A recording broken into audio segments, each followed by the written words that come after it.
তো আজকে আমি রান্না করব চিংড়ি মাছ দিয়ে আলুগুলোকে আমি একটু এরকম বড় বড় করে কেটে নিচ্ছি।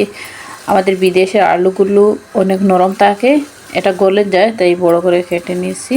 এবং চিংড়ি তো চুলায় হাঁড়ি বসিয়ে দিচ্ছি,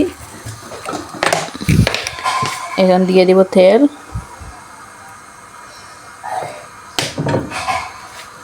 এখন দিয়ে দিচ্ছি পেঁয়াজ,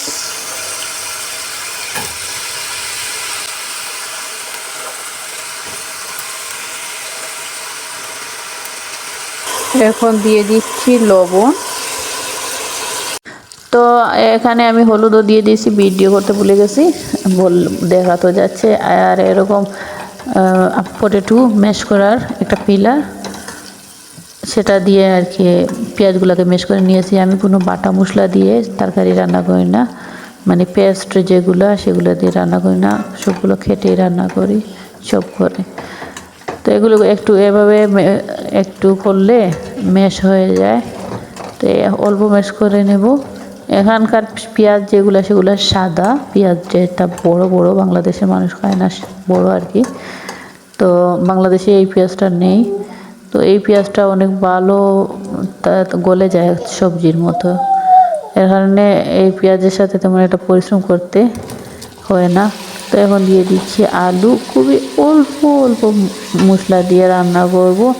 যদিও আলুতে অনেক জাল খাওয়া হয়, কিন্তু আমি এখানে জাল দেব না। কারণ তো এখানে ডাক্তার বলছে যে মশলাপাতি অ্যাভয়েড করার জন্য, স্পাইসি খাবার না হওয়ার জন্য আর কি।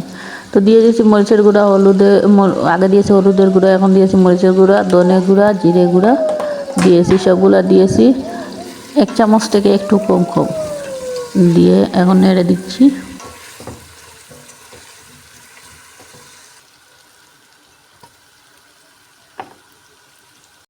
তো এখন দিয়ে দিচ্ছি পানি, যাতে মশলাটা পুড়ে না যায় এবং তলায় লেগে না যায়, সেই জন্য পানি দিয়ে দিচ্ছি।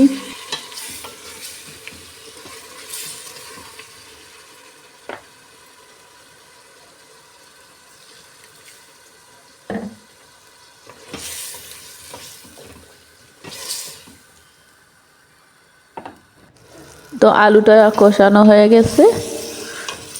আর এখানকার পর্তুগালের আলু অনেক নরম থাকে।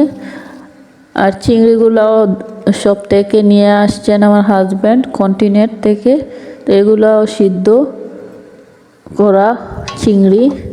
তো আলু কষানো হয়ে গেছে, এখন আমি দিয়ে দেব সেই সিদ্ধ করা চিংড়িগুলোকে।